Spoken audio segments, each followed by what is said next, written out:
Wish you were one of this lot.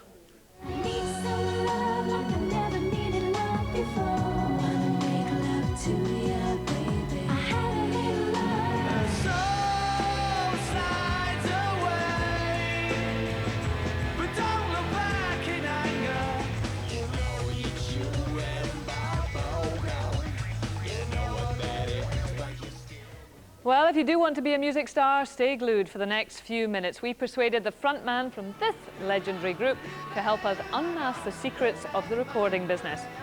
Tony took 5 consumer panellists together with their own song and put them on the rough road to stardom.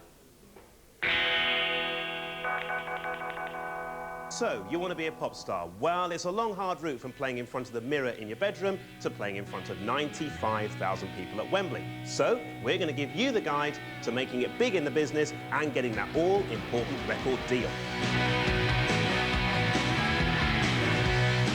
First thing you need is a band. Here's mine. Bit of a motley crew. Helen, singer-songwriter, the diva from Didsbury who's a real demon with a ditty. Richard, guitar, pulled out of the Oasis tour because it clashed with his paper round. Les, keyboards. He denies rumours that he's Mick Jagger's younger, sexier brother. Keith, drums, the bad boy from Barnsley who likes to give it some stick. Sue, bass guitar. She likes country music, but we won't hold that against her. Ladies and gentlemen, I give you RUS. They may not be the Spice Girls, but with me as a manager, they're going to go all the way. Hey, let's do it.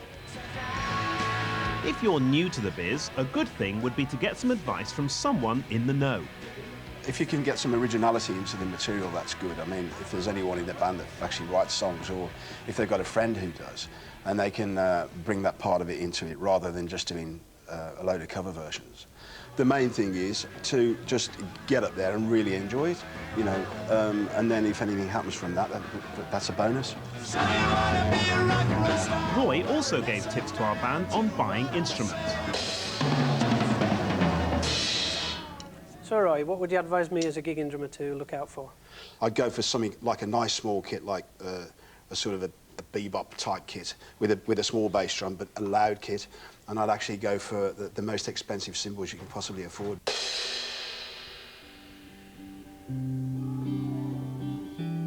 Nice one, Richard. It's a nice guitar there, isn't it, the Fender Strat? That's actually a second-hand one, and I would advise people, if they've got to keep the budget down, to buy second-hand, really, but beware of going to a grotty little shop down the road and just choosing one out of the window. Otherwise, you could get ripped off. You should check bass guitars, as with ordinary guitars, is the actual shape of the neck to make sure that it's not like a banana. And you just sort of look down there like that. If there's a bend in the neck, don't touch it.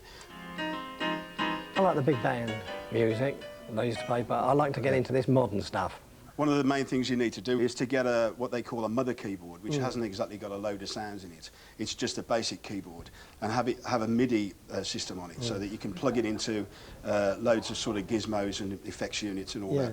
And you can buy them like when you can afford them and build it up a bit like a Lego set, you know. Make your move, give it up, gotta be good enough, hey, hey. So now we've got the instruments, time to cut the demo tape. Hopefully here in the studio is where it's all going to come together. Everybody wants it, everybody needs it, I can help you choose it, baby. Before you book the studio, make sure the band gets plenty of practice playing together. Studio time costs are a real mixed bag, ranging from £250 to £1,400 a day. Some charge less for use late at night or in the early hours, so it pays to look around for the best deal you can get. And if your manager's footing the bill, you better get a move on. Make your move, give it up, OK, guys, you've been in there for almost 4 hours. How did you find it?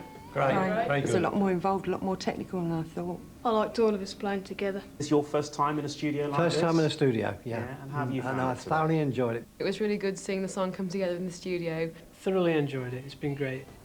Well, I like it, the guys like it, but what about the most important people, the record-buying public?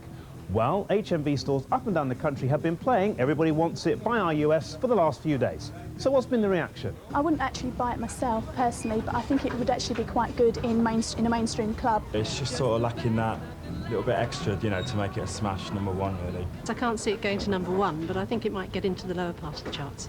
Well, a bit of a mixed reaction from the public there, and they're not the only ones we've got to impress. There's also the big boys at the record companies. So I'm here at Polydor to see whether RUS can really make the grade.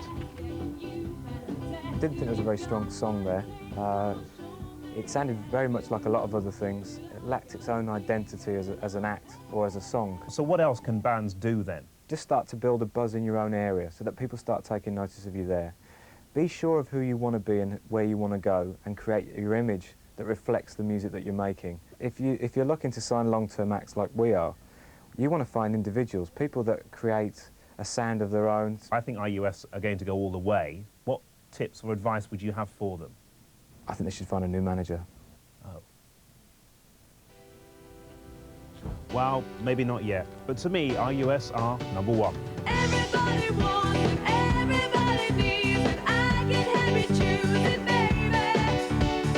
Everybody wants it, everybody needs it. I like them. Did you? Tony reckons they'll go all the